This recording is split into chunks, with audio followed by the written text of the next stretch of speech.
Fala, meu ilustre, tudo bem? Olha, passando aqui mais uma vez para, infelizmente, registrar a minha frustração com os destinos políticos do nosso país. Ouvi muito falar sobre a live entre o presidente do Tribunal Superior Eleitoral, Luiz Roberto Barroso, que por seguinte é ministro do Supremo Tribunal Federal, e o youtuber com mais de 40 milhões de inscritos, em sua absurda maioria crianças e adolescentes, o Felipe Neto. Eu nunca tive interesse de assistir, né?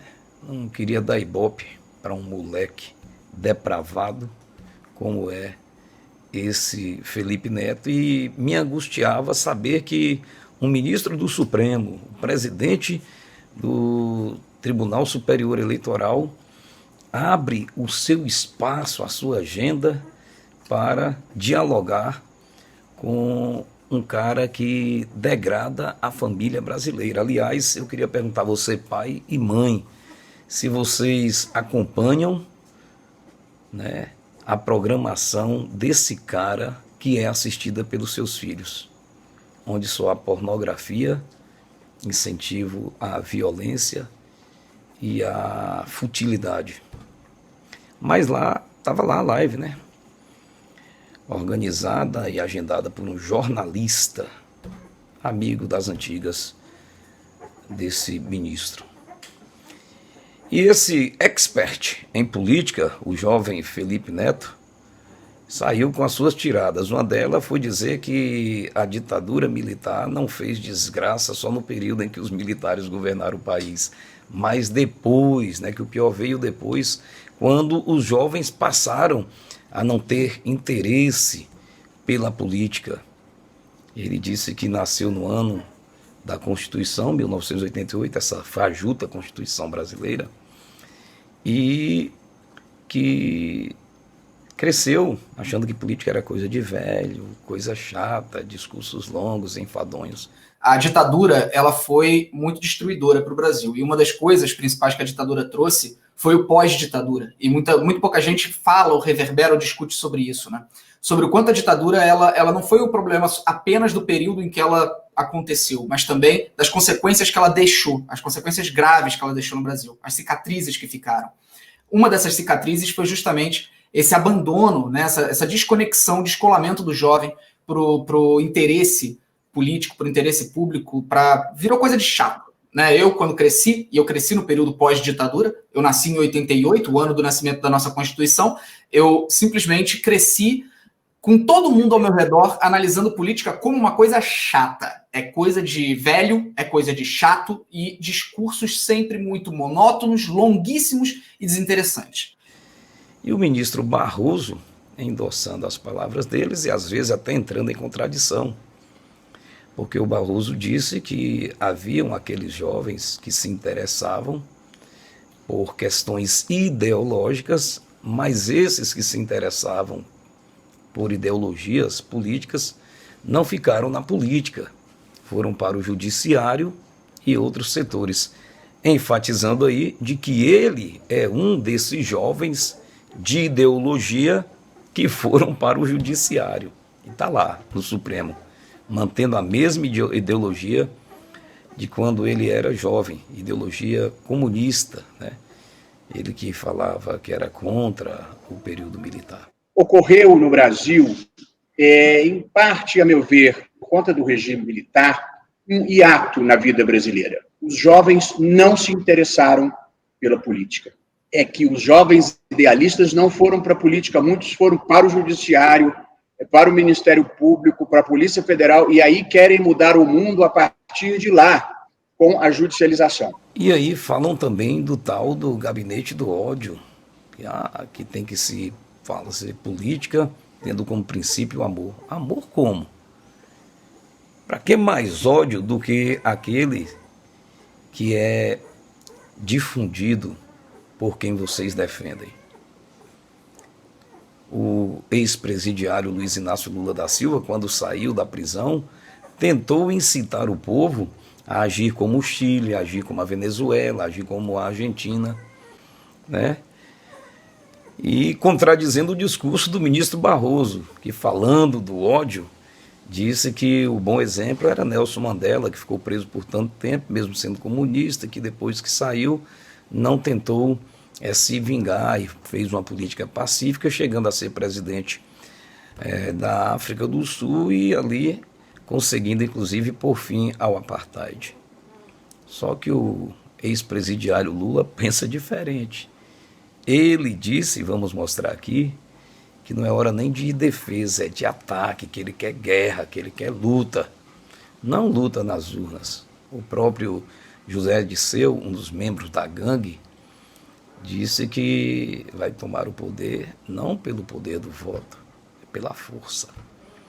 É que esta gente saiba que este país é nosso. Nós temos que ser solidários ao povo do Chile. Nós temos que ser solidários ao povo da Argentina. E nós temos que ser solidários ao povo da Venezuela. Nós vamos fazer muita luta. Luta é todo dia. É todo dia. É todo dia. Não sabem. Os nossos deputados vão ter que virar leões daquele Congresso. A gente tem que resistir. Não é resistir. Na verdade, é lutar. É atacar e não apenas se defender. Então é frustrante, é assim desconfortante a gente ver o rumo que está tendo a política em nosso país. Uma juventude que só se interessa por funk pornográfico, por futilidades, por Felipe Neto. E aí a gente vê uma autoridade máxima da legislação eleitoral, que é o ministro do Tribunal Superior Eleitoral, abrindo a sua agenda e o seu espaço, dialogando com um depravado e colocando-o como um dos expoentes, um dos jovens expoentes da nova política, da nova forma de se pensar política e de se contribuir para o país. E ainda tem que ouvir um juiz do Tribunal Superior Eleitoral dizer que no período dos militares houve a censura, em que pessoas diziam o que os jovens podiam ou não falar. Ô ministro Barroso, o senhor já parou para pensar de que as maiores produções intelectuais em todas as áreas da cultura, seja na música, na literatura, no teatro, no cinema, na dança, aconteceram exatamente no período militar, quando havia censura e não proibição, como o STF fez com jornalistas e deputados que não podem abrir a sua boca para falar? Quando o moleque do Felipe Neto e o ministro Barroso dizem que na época os jovens não discutiam política, quando foi criada a UNE e esteve em sua efervescência a União dos Estudantes, a União Nacional dos Estudantes, na escola se ensinava política. E era matéria didática. Quem não se lembra de OSPB, Organização Social e Política Brasileira? Quem não se lembra de EMC, Educação Moral e Cívica? Coisas que não existem no Brasil de hoje. Esse moleque do Felipe Neto teve alguma educação moral e cívica?